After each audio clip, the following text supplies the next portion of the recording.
Or do you want me to? No. Go ahead. Tell us how the collection started. Well, it's an unusual reason to start a collection. I may be the only one in the whole country. But it dates back to a Christmas Eve. Oh, actually Christmas Day, that's when we opened our packages. Underneath the Christmas tree was this present for me, and out of habit I was shaking it. It was from Marjorie. I couldn't guess what it was, so I took the wrapper off, and here it was, a hobo cigar box. And of course it showed that it wasn't new, so I didn't expect cigars, nor did I smoke them. But when I opened it up, there was a real surprise of what Marjorie had done. She bought me this box at a farm auction. The hooks and pegs, the thumb stalls, the paraphernalia that a farmer or farmer's wife used on their hands to husk corn. And I thought, now that is really nice. My wife, a city girl, elbowed her way to that hay rack on that farm auction over east several miles and bought these things for me. That was really nice. So that sort of ignited the fire in me to collect primitive agricultural products, tools, horse-drawn, hand usage, and so forth. That's the story in a nutshell. Tell us about the horse. I was at an auction out in Intercourse, Pennsylvania. That's Lancaster County. And at that auction, I saw this horse. The second horse I'd ever seen in an auction. The first one was only about 35 miles from here, and it was a paper mache horse.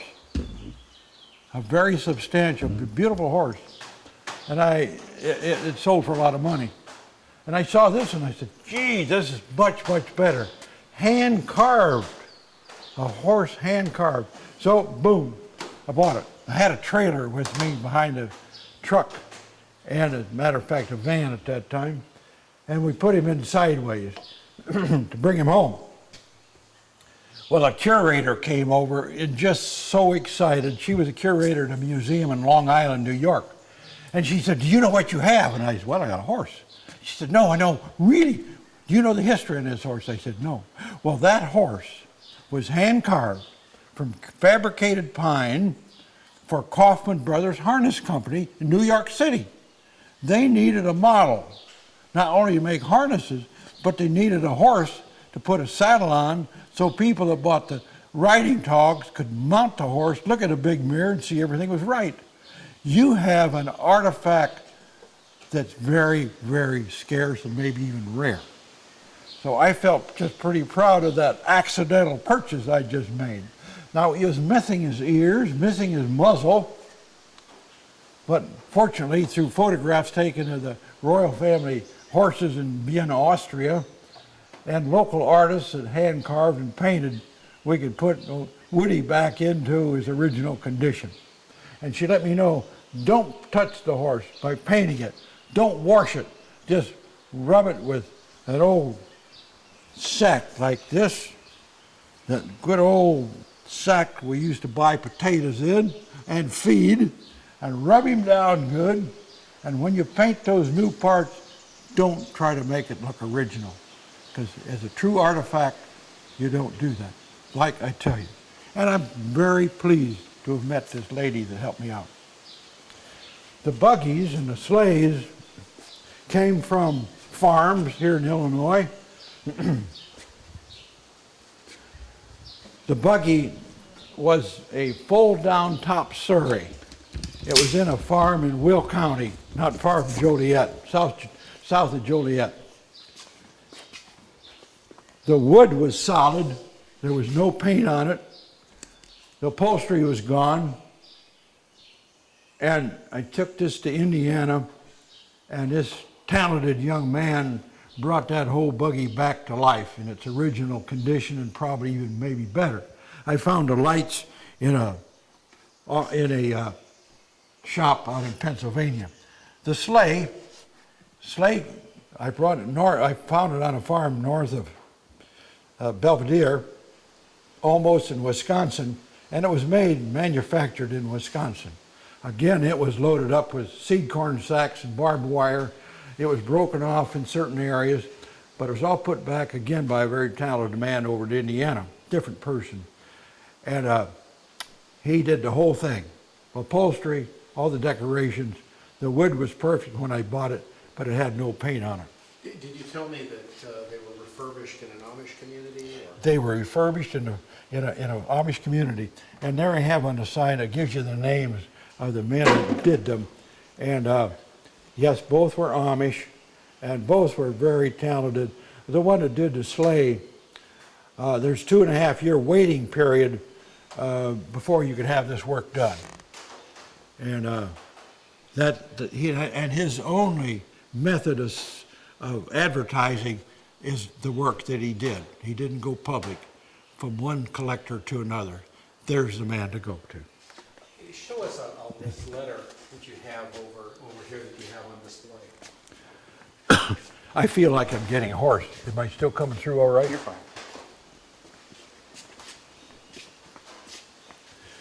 No, there's certain times when you go to an auction, you go to a sale, and you see something, and you say, oh boy, wow, why gotta have this.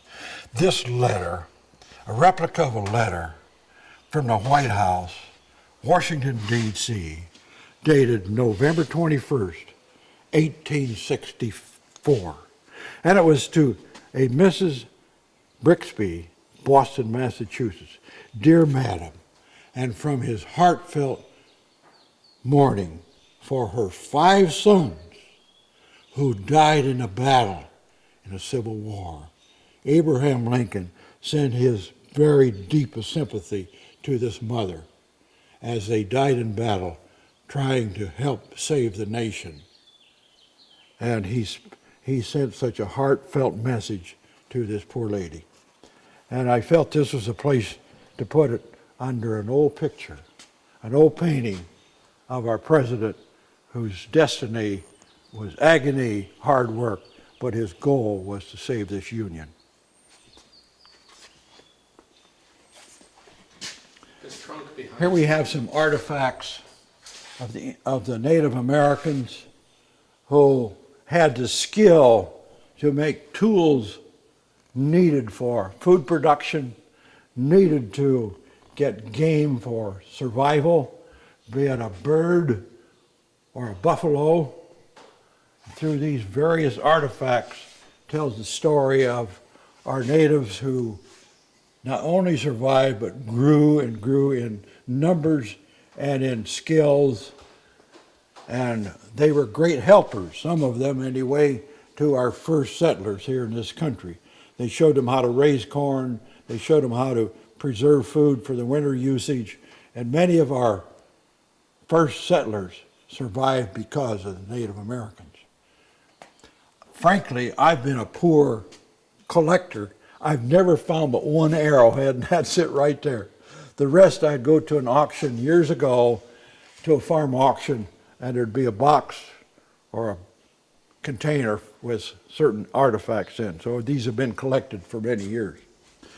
These other tools are varying kinds, from the bull rake, where you rake the hay by hand. After you cut it by hand with a sickle, to these tools that you cut brush or trim the hedge. All of these tools were necessary carrying out that family operation. Here we see cedars. Some were chest cedars, you turn the crank. Others had wands on them that you'd spread the seed as you walked through the field. And of course, the scythe. As youngsters, we thought the best place for these were hanging in the apple tree, and we called them idiot sticks. But in fact, Dad would say, all right, if you want to call it an idiot stick, you get out and clean up the barnyard. Go around the fence rows, and this is the way you cut the weeds. You spruce things up before the neighbor came. Pumps. Water was primary as the first settlers came. The ideal property was along a stream where you had woods. The only place you had woods in the prairie was along the streams. And out in this tall prairie grass, over head high, roots penetrating the soil. The early plows couldn't do it, the job. So you had water, running water, or you dug a well, about 3 feet in diameter, in this area 30 feet deep. You lined it in brick. Then you had a wooden pump. This wooden pump, as an example, you'd have a cast iron spigot on it. You'd put your bucket on there and you'd pump it, and you had square, hollow wooden pipes going down into this well, 30 feet. And through that wooden pipe then would be the component parts of the pump with the plunger, the valve, and brought water up. You pull the water up. Also have all the mechanisms you need to make these hollow wooden pipes right here with the cutters. You go through with a small one and enlarge with each additional cut. So that's the way you do it. A lot of hard work, but you had to preserve life. Unless you were lucky enough to have a stream or water coming right out of the soil along these hills.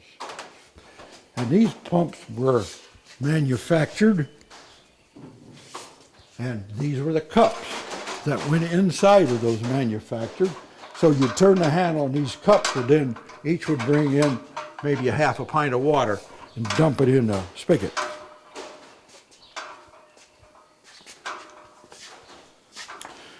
This is in the the washing machine area. The first ones, of course, were wooden scrub boards. Remember now, our first settlers had the tools, and the only way they could create something is with wood, because that's the only raw material they had, except those rocks. But they didn't have the skills as the Indians did. So here's a wooden rub board that had been, scrub board, been used many times. You can see how it's worn.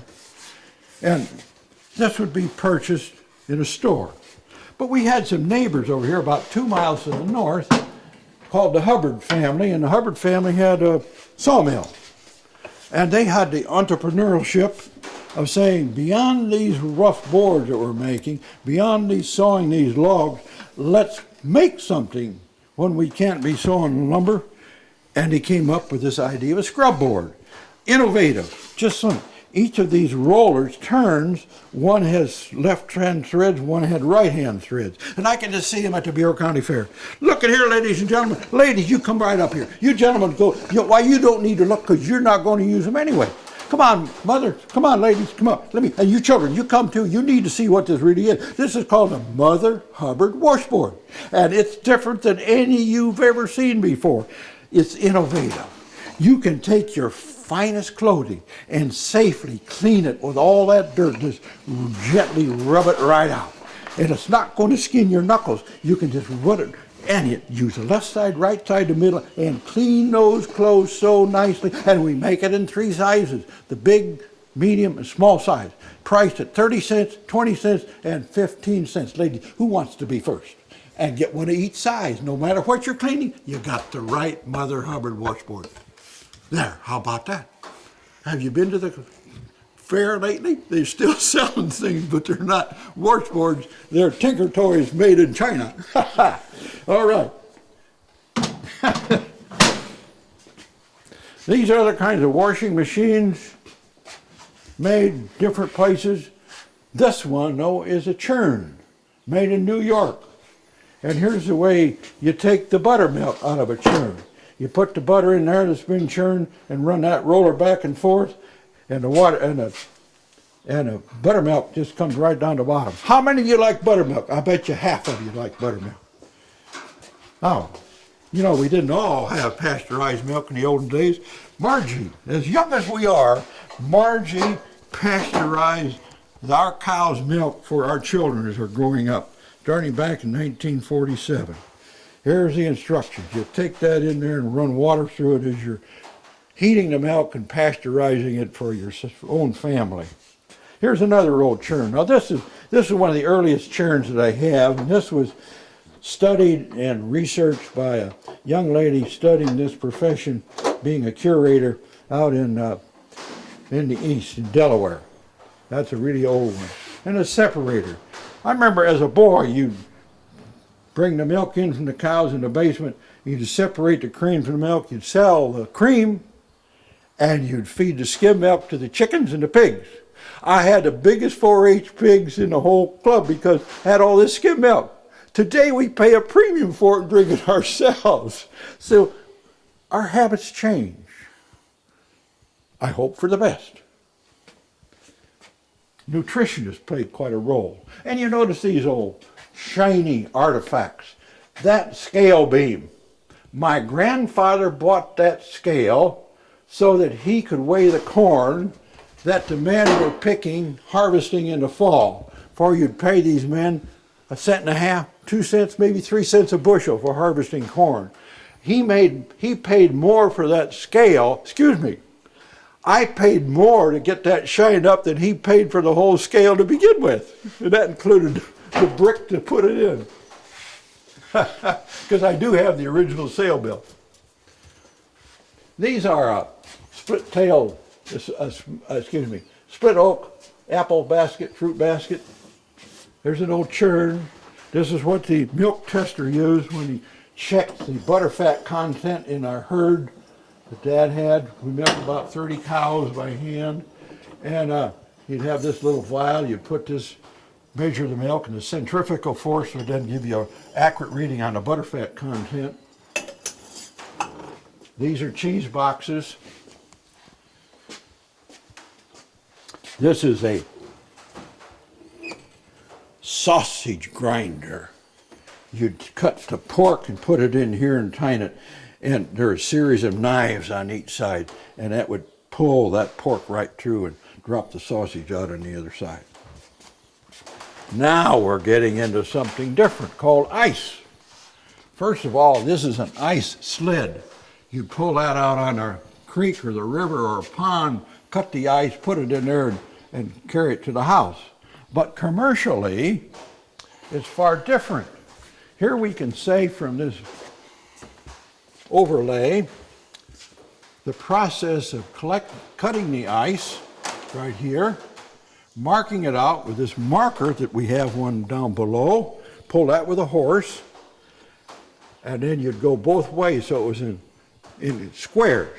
And then you'd use these hand saws that are shown on the wall, cut it through, and then you take these long poles like this and you push it on the water up to this elevator, and this elevator would take it up to the top of this ice house, and they use straw or sawdust to insulate that ice through the next spring and summer. Here's an actual photograph of Ed Anson's ice house right here. And here's Ed delivering the ice with his truck. And I remember so clearly when he'd pull up in front of our house to bring ice in. Now, the question might be, how did he know how much to bring? Well, Mother would hang a sign in the front window. Whichever number was up would be the pounds that he would bring in. You can notice it's 25, 50, 75, and 100 pounds. And then he'd take this ice pick like this one, and he'd score that ice and get his 100 pounds or 50, whatever. And then we'd pick up these chips. And oh, that was a real thrill, having these chips of ice on a hot July day.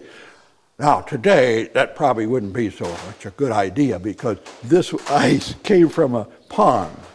Well, there'd be leaves in it. The ducks would flying over it. They probably took a swim in it. But in those days, you didn't pay much attention to that because that was just part of the way of life and part of nature.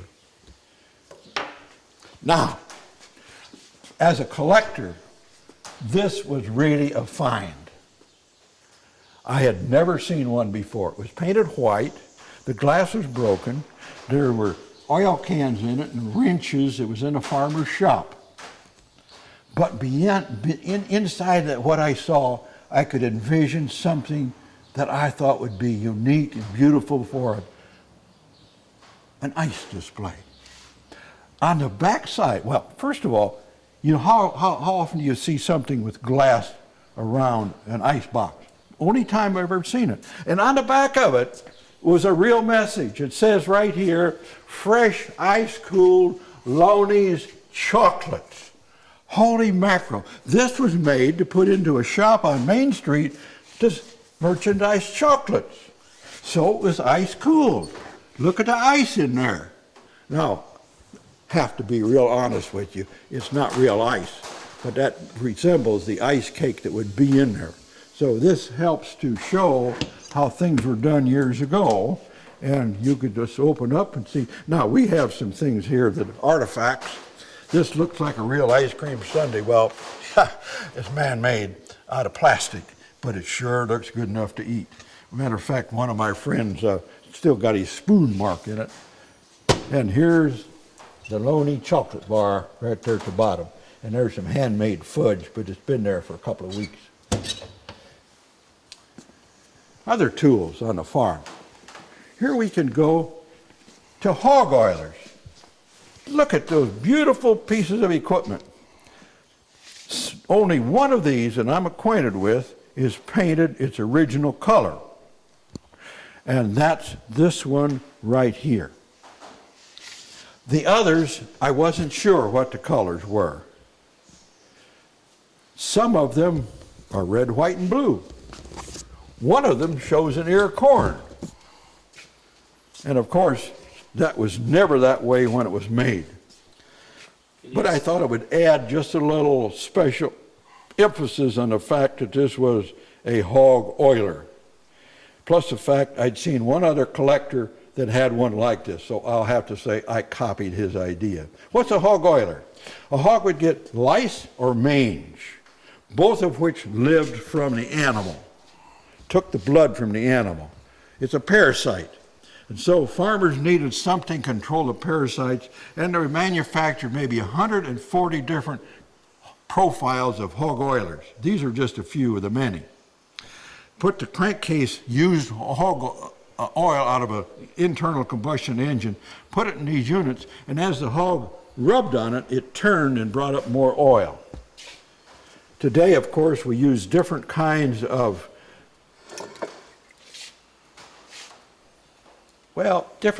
sprays. But you know, really, with confinement today, once you get rid of the lice and mange, it's not going to come back.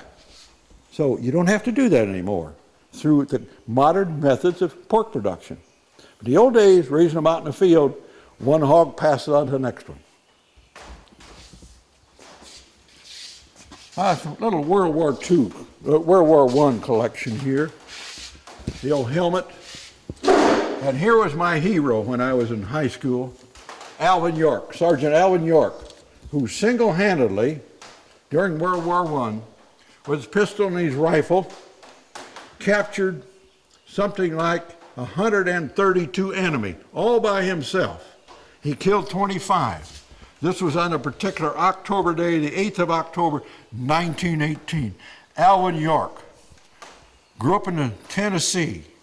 His dad showed him how to hunt, and the skills that he learned, helping to sustain a family by bringing in food from animals, birds, helped him become the #1 hero in World War I.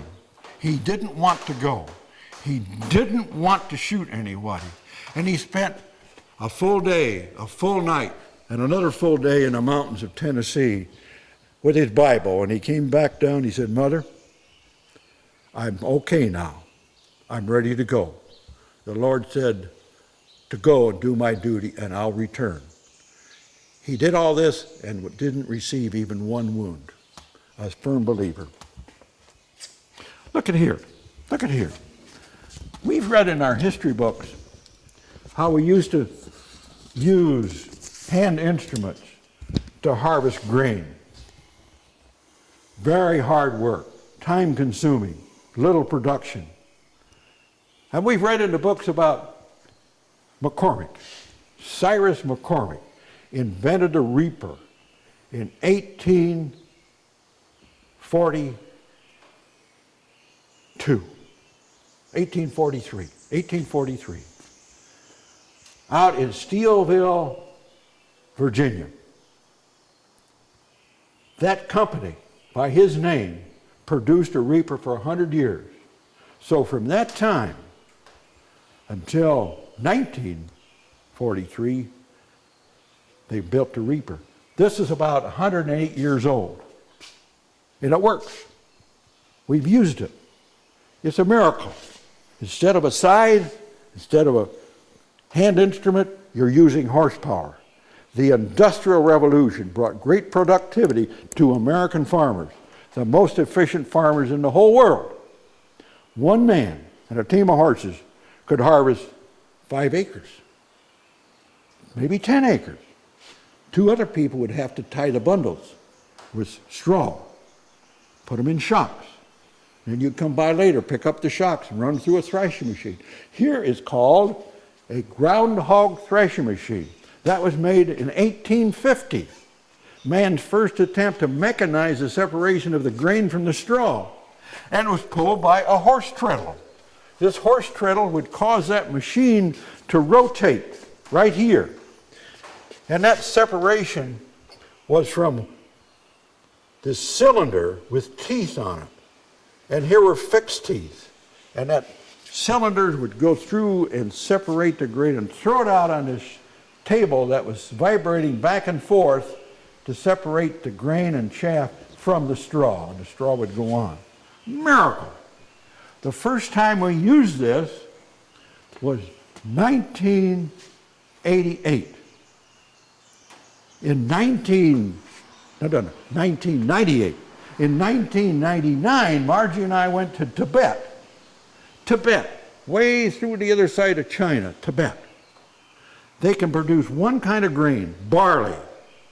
We stopped in this little village, saw some dust flying. I went back there and I saw a miracle. 6 women were separating the grain from the straw. 2 men were pitching the barley in. A groundhog threshing machine, we hadn't used one for 120 years in this country, and that was their main supply in another part of the world. I almost fainted. You had mentioned the trip to Tibet and trade Mission? delegation or a mission? No, it wasn't. That's one of the few trips that Margie and I went on in all of our life that was an organized tour. And we had read about, I'd been to China on a mission in 78. See, this is 20 years later. And I knew that they were building this dam in the Yangtze River, the largest generation dam in the world. And that Yangtze had so much character about it. We'd seen pictures and so forth. So we wanted to go to China and then take a boat and go up that Yangtze River and see it, and then fly to Tibet. Tibet, a nation of mountain people, 90% were farmers. And about 30 years ago, the Chinese went in. They called it to liberate the Tibetans. They murdered over 1 million people. And they're still under very close surveillance. We saw them use the yak as their main source of power. The yak to pull the plow. It was like, pretty much the yak is like the buffalo to early American, Native Americans, except they used it for power and for food and for clothing. And we saw them in a condition of being prisoners to the Chinese, prisoners that they were watched everything that they did. It was called a friendly takeover.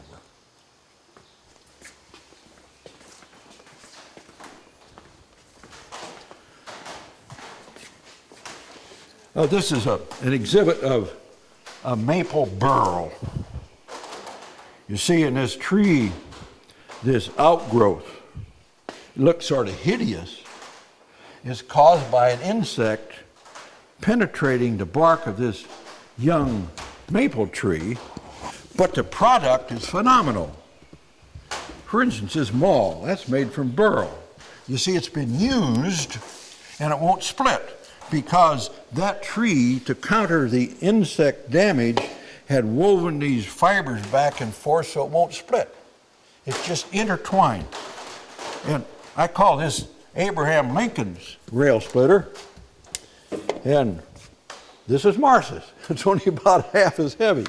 But these are used by artisans, woodworkers, artisans that were carvers to make various kinds of beautiful pieces. And I use some of them in my shop. They won't split. Their utility is tremendous. So, good from evil. The tree is lost to a great extent, but it's used for a very worthy cause in a shop. And here in these wooden cabinets, we see different kinds of old tools, all the way from all wooden to brass. Many of these are one of a kind, and all had a specific use by the artisan, whether it's making barrels or wheels. Here's a wheelwright's item right here, that wheel. That measures the distance around that wheel, and you take those numbers of revolutions plus part of a revolution, and you take that on a piece of steel by rolling it out again, the same distance, cut it off, made it into a circle, and it's a rim for a new wheel. Could we go and see some of your heavier equipment? Sure. Tractors. All right. See them. These stoves, that's for a large utility building where the furniture making. 2 stories high. Boom. This stove was in the basement. It uses all kinds of heat. Man, just great. This was from Champaign, where this farmer in early days had not only had a dairy herd, but he processed the milk right there. This kept the office and the processing plant clean. This is for the home, the front room. Had a little shine and glitz. Aha, this one. This one was for the train we used to ride up in Chicago when we took the hogs up to the Union Stockyard. This was for the caboose. We drive our hogs from this farm 3 miles over to Malden, put them in a railroad stockyard, load them on a car or cars, ride the caboose to Chicago, stay in the stockyards inn overnight, get up early, see them sold, get in the train and come home again. So that caboose stove made really heavy. So when that train was bouncing along, that stove was going to stay put. History.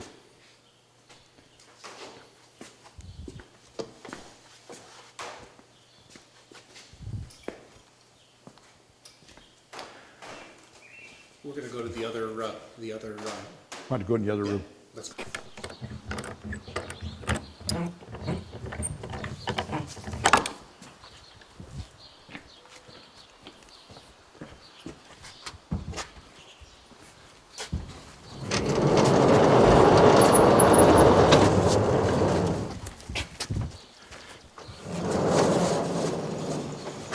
Now, we just will get these others while we're at it.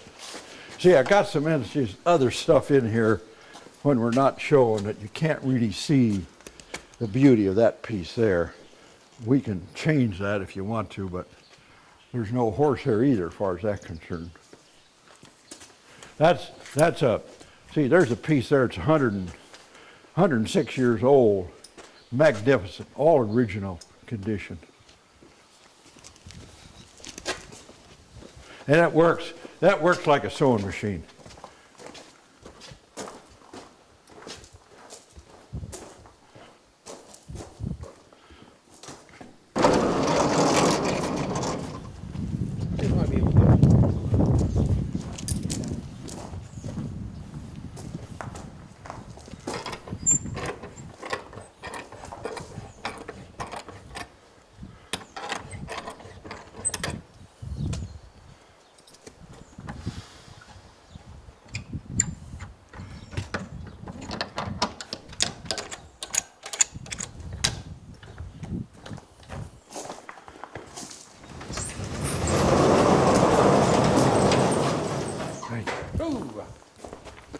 Sparrows build nests up there.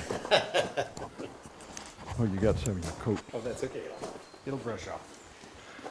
Okay. Where do you want to start? Right over here by the farmhouse. There's a special piece there. 1870 and 1900, it's a stone flour mill. It has 2 stones, 16 inches in diameter. One is fixed, the other is movable, and you move it according to the fineness of the grain, so you can grind flour or cornmeal. And this is made in North Carolina. And We demonstrate that. We'll use this 1933 International F12, belt it up. The belt there is in the back. And you put the grain in here, you meter it out with this device, and you grind the flour, and it comes through out here, and the shaker shakes the fines out on the end, but the flour then goes through the sieve, and the ladies really give this really high marks for quality of bread and other baked goods. And of course, they love the cornbread. They say the cornmeal that you buy at the store has a far different flavor. This is just superior. And we carefully use the corn that we have in these big bins that went through the combine. It's dried through air, mainly, in these bins. And its quality is excellent. Then we run it through the cleaner over here that you may have seen. And that takes out a piece of a corn cob or something like that. So ladies really do enjoy this. So we give it to them, take home. And of course, with the current price of flour in the store, they just think this is a good place to get some flour. This is a 1933 F12, and that was the second year that the International Harvester made this particular one, and they used Waukesha engines. In 1934, they made their own engines. This one came from West Virginia. I bought it from an auction about 15 miles from here. This is a Farmall 450. I had one just like this one when I was farming, and I wanted to utilize our labor a little more efficiently, so I got a John Deere G, cut it off in front of the engine, put a hitch on it, mounted on the drawbar of the 450, and pulled a 7-bottom plow. So one man kept you busy on the ends doing all the hydraulics and so forth. But I had one man, Leroy, he and I would take turns trying to keep that going most of the 24 hours of the day to get all the field work done. And then we could hook that same unit up to a very wide disc to prepare the seed bed. Some of the other tractors are different colors, from John Deere to International, one Minneapolis, one Massey Harris. But there's only one of them really that I bought new, and that's that liquid petroleum LP tractor. Bought that in 1956, so it's 52 years old. I've never had a wrench on that engine, except to adjust the valves.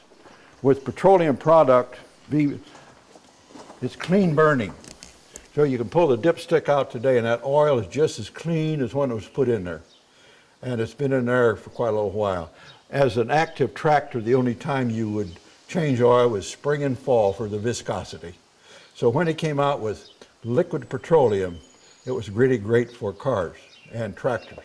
For we had a tank in the trunk of our car, and there's a little switch underneath the steering wheel, on the shaft of the steering wheel, and you'd have LP and gasoline both. If you'd run out going down the road, you just flip the switch when you ran out of gas and put it on LP, or vice versa. And it's really a great way to do it. But of course, there's some inconveniences, but nonetheless, we did it that way.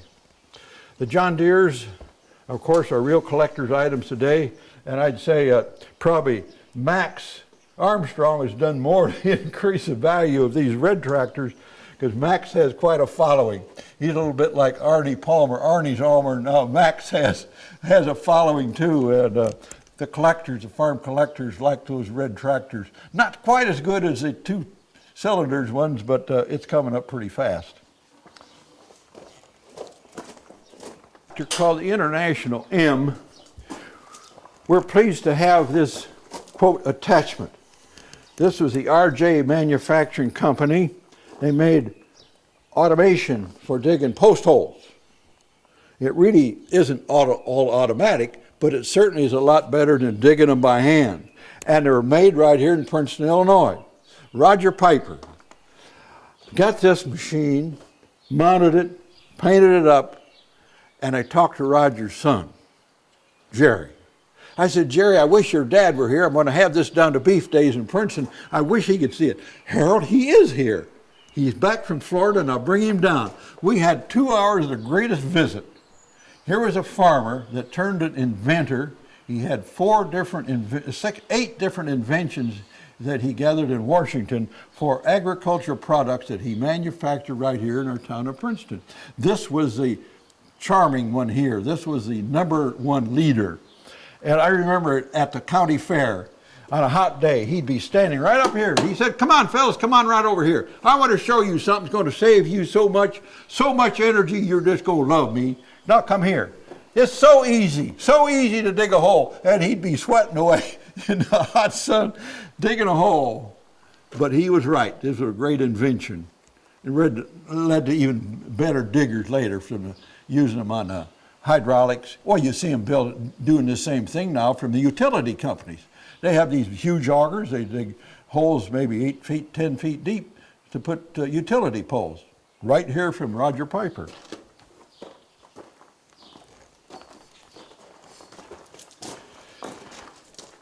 Now that tractor that's there, that's probably 1945 or 6 M. That was a 3-bottom, we call them a 3-bottom tractor. Here's another instrument. This was horse-drawn. This was Tower Pulverizer made up here in Mendota, the same place as some of the horse cultivators we have. And this was a final action before the corn was planted. And pulled by 2 horses, and the operator would sit on this nice cushion, namely a 2x8, probably soft wood instead of hardwood, and you'd give it the final measure. Those knives would cut into the soil and level it, and it left a nice seed bed, as long as you had moisture, and as long as you hadn't plowed it too wet. So that was considered to be the ultimate in this area for seed bed preparations when you were planting corn with horses. The old hay loader. There you can see a picture of the hay loader in use. Pull this behind the hay rack. As a youngster, I'd be up front driving the horses. On the front of the rack, we'd have what we call a ladder, and I'd crawl up on the ladder to stay out of the way of the hay being put on the wagon and follow the windrow. You'd straddle a windrow with the horses and the wagon and pick this up and put it on the... It was a labor saver and speed up things. You have a lot of this stuff operational during your, when you invite people out. Yeah, we have all these tractors and everything's outside. What's your philosophy behind that, behind having operational equipment? I'm sorry? What's your philosophy for having operational equipment rather than just having people walk by and look at it? History. Henry Ford, an innovative mind. Henry Ford, who brought the kind of construction for automobiles into the United States and the world, was through automation. Automation really increased production. And he took some of this profit and he built a big museum. This museum had the tools of American industry, from agriculture to industrial. And his tools and his historic items in his agriculture museum, I just drool. Absolute, supreme, wonderful things. But one thing was missing. People would walk through and not wonder what it was. Compare that to a museum that Margie and I went to out in Virginia, or another one up here in Wisconsin, Eagle, Wisconsin. The Wisconsin Historical Society have about 750 acres, and they've brought buildings from all that state for the settlers. Some were Swedes, some were Germans, some were English, some were Irish, wherever they came from in Europe. There were a set of buildings, and the tools, and the people dressed in the dress of the day, with a team of oxen or horses, and they would be producing, using these animals and using these machines for their intended use as they used them originally. And in each case, Margie and I see the people with smiles and say, I'm coming back. Young people, old people, the correlation between those instruments and their usage. Sitting here in Henry Ford's case, they collected dust, and he had to dispose of a lot of these priceless things because they weren't being used. They were there for sight. For an old car, that's okay. For a farm machine, everyone knows what a car is for.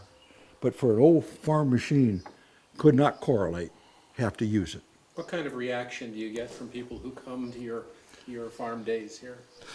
It's pretty hard to say that without seeing some of the things we do. So let me start to answer your question by saying many of these machines we use. For instance, these tractors are sitting out there. I use that post hole digger to show them how to drill a hole. We use that grinder with that old tractor, that 1933 F12, and it'll be grinding corn, and they'll see how, or wheat, and they'll see how that product goes in, and they see it come out, and they see it here, and here's the sack. Whoa, that's the way you come up with flour, through that old system. It could have been a water wheel. In this case, it's power driven by an internal combustion engine. Or over here, we'll see the horse grinding shell corn. Instead of by hand, see that horse walking in there, and there's a beautiful horse, and he's walking in there and shelling that corn. And here's 4 boys pitching the corn in. So they're involved in participating and see what's going on. And over there's a dog doing the laundry. Beautiful, big Bernese mountain dog, weighs 108 pounds. And here's a lady in a bonnet taking those old long-handled underwear out and rinsing them out and running them through the wringer. And they can see what farm wives used to do. They can see that farm dog was productive. Could be a horse, sheep, or goat. So that old thrashing machine, sitting there doesn't mean a thing. But the years we use it with a belt on it and use it to separate the grain from the straw with oats or wheat, that really sends a picture. And I just say, you got to use them to have a perspective of what they'll do. What's your hope for the future of your collection? Well, I hope it ends up in people's hands that will use it as I've just described to demonstrate to future generations what our forefathers did, what they did for necessity and what they did for joy. The buggy, for instance, some of those things over there were for joy but also of necessity. With each succeeding generation, it'll be all the more important to bring that history into force. The same as we need to emphasize the importance of American history and civics to our students. The further you get away from the Constitution of 1776 and the war, the Revolutionary War, the further we get away, the harder you have to work at it in order to keep those facts in the minds of succeeding generations. Thank you. That's it.